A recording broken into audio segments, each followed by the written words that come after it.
আল্লাযীনা ইউমিনুনা বিল গায়বি ওয়া ইউকিমুনাস সালাতা ওয়া মিম্মা রাযাকনাহুম ইউনফিকুন। আল্লাহর কোরআনে আল্লাহ বলতেছেন, হুজুর তারা সফল কাম হবে, তারা কামিয়াব হবে কারা? সর্বপ্রথম ইউমিনুনা বিল গায়ব, গায়েবের উপরে যারা ঈমান আনবে, যেটা পঞ্চ ইন্দ্রিয় দ্বারা দেখা যায় না, ধরা যায় না, ছোঁয়া যায় না। যেমন আগামীকাল কি হবে আমরা জানি না, কবরে কি হবে আমরা দেখি না, হাসরে কি হবে আমরা দেখি নাই, আল্লাহ আছে আমরা দেখি নাই, ফেরেশতা আছে দেখি নাই, কেরামান কাতিবিন আছে দেখি নাই, ফেরেশতা মুনকার নেকির কবরে আসবে দেখি নাই, আজরাইল আসছে দেখা যায় না, জিব্রাইল আসছে দেখা যায় না, কুরআন কোন রাস্তা দিয়ে আসলো দেখা গেল না। তখন আল্লাহর নবীর সাহাবীরা একটা বাক্য বলে নাই, তারা বিনা বাক্যে আল্লাহর এই কথাগুলি রসুলের জবান দিয়া বিশ্বাস করে নিছে। তার মানে আগে তারা নবী মানছে। কথা কন না কেন? আগে কারে মানছে? রসুল মানছে। জোরে বলেন কাকে মানছে? রসুল মানছে। নবী দেখে আল্লাহ চিনে ফেলছে, আখিরাত বিশ্বাস করছে, যে কবরে সওয়াল জবাব হবে, রসুল বলছে এটাই ঠিক, নবী বলছে এটাই ঠিক। তার মানে আল্লাহ রসুলের প্রতি তাদের 100% পিওর বিশ্বাস ছিল। কি কথা কন না? রসুল মানছে তারা। আপনাকে আরো বুঝিয়ে দিচ্ছি, والذين يؤمنون بما أنزل إليك وما أنزل من قبلك। নবীজি সফল কাম তারা হবে যারা আপনার উপরে যেই কিতাব নাজিল হয়েছে, এই কোরআন আপনার উপরে নাজিল হয়েছে, যারা বিশ্বাস করবে, এবং আপনার পূর্বে যত নবী এসেছিল তাদের উপরে যে কিতাব নাজিল হয়েছে এইগুলির উপরে যারা ঈমান আনবে। এরপর আল্লাহ বললেন ওয়াবিল আখিরাতি হুম ইউকিনুন,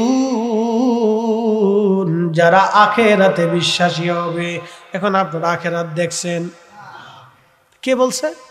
রসুল বলছে। জোরে বলেন কে বলছে? আল্লাহ কি এসে সরাসরি কোরআন শিক্ষা দিছে? আল্লাহ তার রসুলের কালবে নাজিল করছে, নবীজি জবান দিয়ে বলছে। তো রসুল বলছে সাহাবী কিরামের কাছে। সাহাবীরা কিন্তু আল্লাহ দেখে নাই, কবরে কি হবে তাও দেখে নাই, ফেরেশতাও দেখে নাই। কারে দেখছে? নবী দেখছে। একসাথে বলবেন না মারহাবা? কাকে দেখছে? নবী দেখছে। জোরে বলেন কাকে দেখছে? নবী দেখছে। নবী দেখা তারা আল্লাহ বিশ্বাস করছে, নবী দেখা কবর বিশ্বাস করছে, নবী দেখা হাসর বিশ্বাস করছে, নবী দেখা জান্নাত জাহান্নাম বিশ্বাস করছে, নবী দেখা শাফায়াত বিশ্বাস করছে।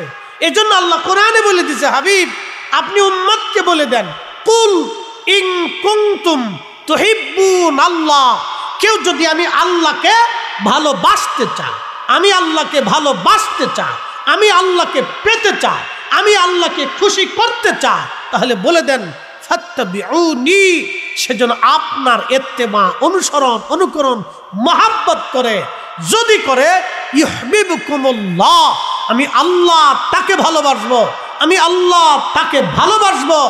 একসাথে বলা যাবে না আল্লাহু আকবার? নবী মানলে কাকে মানা হয়? নবী পাইলে কাকে পাওয়া হয়? নবী খুশি করলে কাকে করা হয়? নবী তাজিম করলে কাকে করা হয়? নবীর শানকে ছোট করে দেখলে কাকে, কার শান ছোট করা হয়? রসুলের আব্বা আম্মার জাহান্নামী বইলে এবার জান্নাতে যাবেন চিন্তা করে।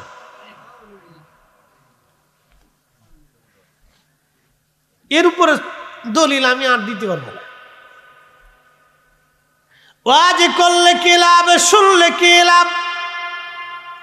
ওয়াজ করলে কি লাভ, শুনলে কি লাভ? লাভ হবে তার আমলে, আমলেও লাভ হবে না নবী প্রেম না থাকলে দিলে। ঠিক কিনা? নবী প্রেম থাকলে দিলে লাভ হবে কম আমলে। সুপারিশ করবেন নবী রোজ হাসরের ময়দানে। জ্ঞানী যারা বুঝে তারা শুধু ইশারায়, নাদানের বুঝাইতে পারে আছে কে কোথায়। জ্ঞানীর মতো জ্ঞানী হলে অল্প কথাই বুঝে, কসুর মতো কসু হলে অল্প জালে সিজে। কথা কন ঠিক কিনা? বিশ্ববিখ্যাত বাদশা ওমর ইবনে আব্দুল আজিজের জমানাতে এক লোক গভর্নর খলিফা তাকে ডাকলেন, তুমি আসো। খলিফার সামনে বসার পরে বললেন, গভর্নর, মুসলমানদের গুরুত্বপূর্ণ পদে একজন কাফেরকে তুমি কি করে দায়িত্ব দিতে পারো? অর্থাৎ তখন তো মুসলিমদের খেলাফত, ধরেন গোয়েন্দা ডিভিশনের প্রধান, একজন কাফেরকে যদি করা হয় তাহলে রাষ্ট্রের গুরুত্বপূর্ণ গোপন তথ্যগুলি কাফেরদের কাছে চলে যাবে। তখন রোমানদের সাথে যুদ্ধ চলতেছিল, পার্সিয়ানদের সাথে যুদ্ধ চলতেছিল। ওমর ইবনে আব্দুল আজিজ বললেন, তুমি কি করে একজন কাফেরকে দায়িত্ব দাও? তখন গভর্নর বলল, হ্যাঁ খলিফাতুল মুসলিমিন, আল্লাহ আপনাকে মাফ করে দিন, আপনি কি জানেন না রসুলের আব্বা আম্মা কাফের ছিল? শোনেন, আমার দিকে তাকান, ভালো করে শুনুন। তখন ওমর ইবনে আব্দুল আজিজ রাদিয়াল্লাহু আনহু, যাকে মুসলমানদের দ্বিতীয় ওমর বলা হয়, ইসলামের প্রথম মুজাদ্দিদ, ইসলামের প্রথম মুজাদ্দিদ, কোন মা ওমর ইবনে আব্দুল আজিজ আর জন্ম দিতে পারবে না।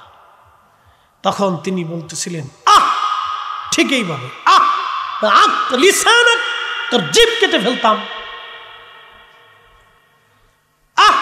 তোর জিভ কেটে ফেলতাম, তোর হাত কেটে ফেলতাম, তোর পা কেটে ফেলতাম, তুই রসুলের আব্বা আম্মাকে কাফের বলতেছিস।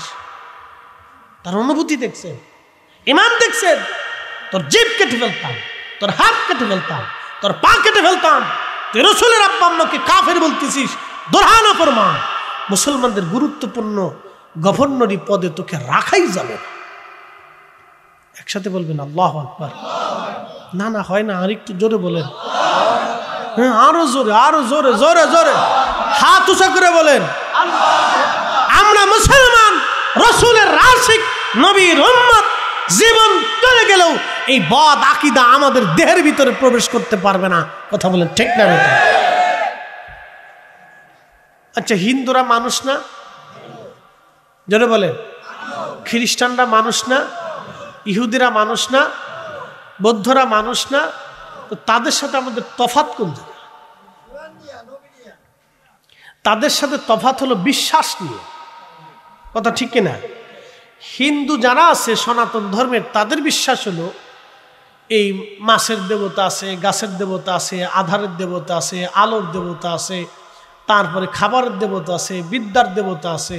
এই জন্য তারা সরস্বতীর পূজা করে, গণেশের পূজা করে, তারপরে কালীর পূজা করে, মা দুর্গার পূজা করে, এরপরে শিবের পূজা করে, আরো বিভিন্ন প্রতিমা, বিভিন্ন ভগবানের নামে তারা বানিয়ে পূজা করতেছে। এটা তাদের ধর্মের বিশ্বাস। কিন্তু এই বিশ্বাস কি আমাদের আছে? তারা মানুষ, তারা ব্যবসা করে, তারা খায়, তাদের বাচ্চা কাচ্চা হয়, তারা মানুষ, লেখাপড়া করে, একই স্কুলে, একই বিদ্যালয়ে, একই বাজারে আমরা একসাথে ব্যবসা করতেছি। কথা বলেন ঠিক কিনা? একই খাবার তারা খায়, আমরা যে খাই হেরাও সেই খায়, আমরা যে বেগুন ভর্তা এও বেগুন ভর্তা, আমরা যে আলু ভর্তা সে আলু ভর্তা। তো তার সাথে আমার ডিফারেন্স হচ্ছে বিশ্বাসগত। খ্রিস্টানদের সাথে আমাদের একই ব্যবসা বাণিজ্য, লেনদেন, উঠা বসা, চলাফেরা, বাণিজ্য, লেনদেন, আমদানি রপ্তানি সব ঠিক আছে, কিন্তু পার্থক্য হচ্ছে শুধু বিশ্বাসগত। বলে কি, গড আছে, গডের বউ আছে এবং বাচ্চা আছে। তাদের বিশ্বাস আল্লাহ ঠিক আছে, কিন্তু আল্লাহর বউ আছে, আল্লাহর হুলাবাইন আছে। আমরা মুসলমানদের বিশ্বাস আল্লাহর কোন স্ত্রী পুত্র পরিজন কিচ্ছু নাই, আল্লাহ এক। যারা বলেন আল্লাহ কয়জন? একসাথে বলেন কয়জন? কুল হু আল্লাহু আহাদ আল্লাহুস সামাদ। আল্লাহ কারো মুখাপেক্ষ কিনা, আল্লাহ এক। এই জন্য লামাযহাবীদের সাথে আমাদের তফাৎ হচ্ছে, নাজদীদের সাথে আমাদের তফাৎ হচ্ছে বিশ্বাসগত, আকীদাগত। কথা বলেন ঠিক কিনা? অনেক বড় তফাৎ। তারা কোথায় হাত দিছে দেখছেন? আল্লাহ রসুলের কলিজার ভিতরে হাত দিছে, রসুলের মহান ইজ্জতের চাদরে, পাগড়িতে হাত দিছে। আচ্ছা, আমি রাস্তা দিয়ে যাওয়ার সময় আপনার যদি পাগড়ি টেনে ফেলে দেন, আমি রাস্তা দিয়ে যাচ্ছি, তো আপনারা পিছন দিক থেকে বাসায় যে যায় হুজুরের পাগড়িটা টাইনে ধরে ফেলে দিচ্ছে, তাহলে আমার কি সম্মান করলেন না অপমান করলেন? অপমান হলাম না? তো আল্লাহ রসুলের ইজ্জতের চাদর টেনে টেনে আপনি আল্লাহকে খুশি করতে চান নাকি? এত বলদ মুসলমান কি করে হয়? এই পুরা কোরআনটা আমরা যার কালবের মাধ্যমে পাইছি। আল্লাহু আকবার। প্রত্যেকটা সাহাবী রসুল দেখে আল্লাহ চিনেছে। কি কথা কর না কেন? রসুল দেখে আল্লাহ চিনেছে। আচ্ছা বলেন, এখন আসেন, ইয়াজিদের সাথে আমাদের দ্বন্দ্ব কোথায়? জমি নিয়ে, টাকা পয়সা নিয়ে। তো ইয়াজিদু আল্লাহ মানে আমরাও মানি, ইয়াজিদু কোরআন মানে আমরাও মানি, ইয়াজিদু নবী মানে আমরা মানি। কিন্তু ইয়াজিদের সাথে আমাদের তফাৎ হচ্ছে ইমাম হুসাইনকে মোহাব্বত নিয়ে। কথা বলেন ঠিক কিনা? ইয়াজিদের সাথে আমাদের তফাৎ ইমাম হুসাইনের মোহাব্বত নিয়ে।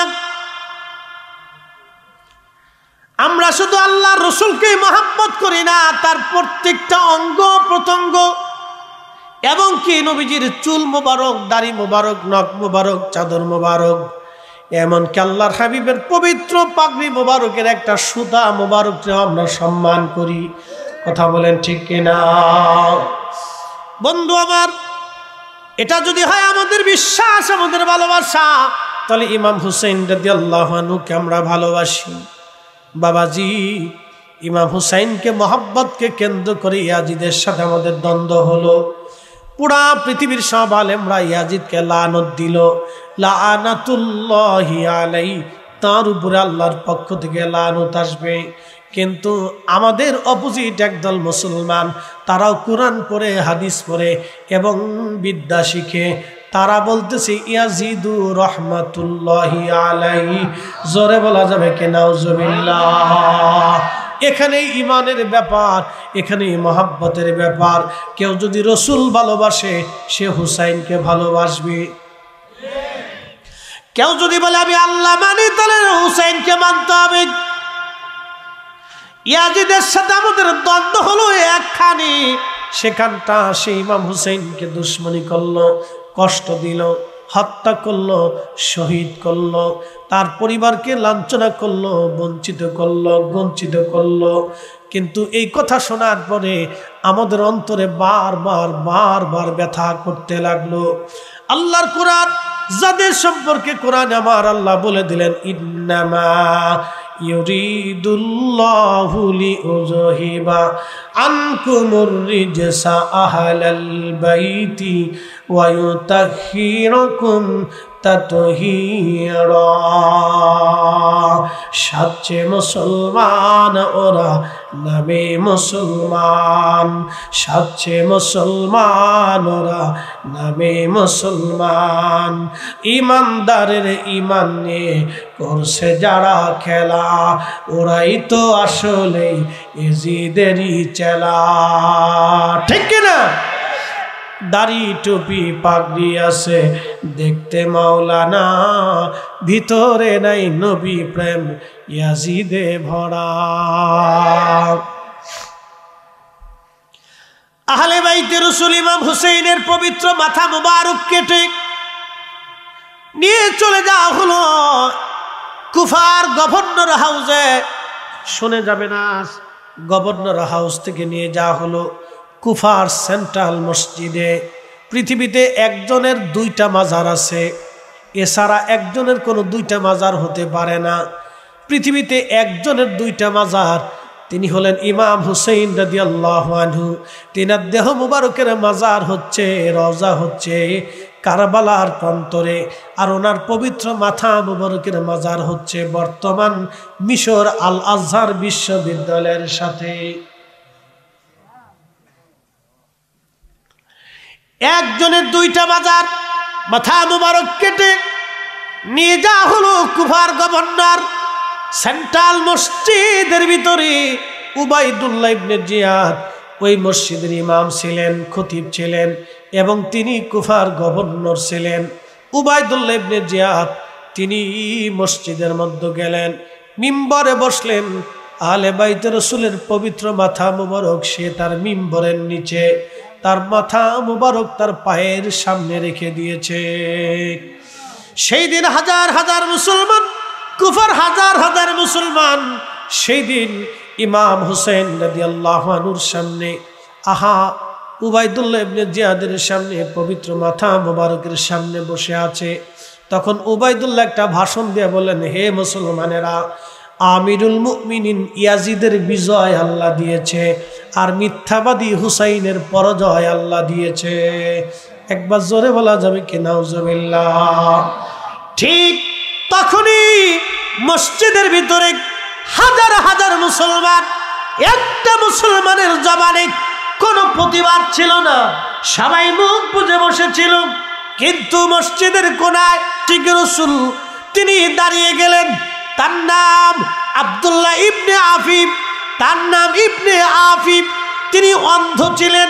মসজিদের কোনায় দাঁড়িয়ে ডাক দিয়ে বললেন, হে মারজানার ছেলে, হে মারজানার ছেলে, হে মারজানার ছেলে, আজ তুই কাকে কাকে মিথ্যাবাদী বলিস?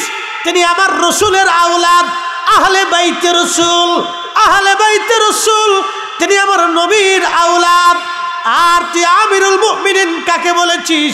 আমার রসুলের দুশ্মনকে আমিরুল মুমিনিন বানাইয়া আমার নবীর আওলাদকে আজ মিথ্যাবাদী বলেছিস।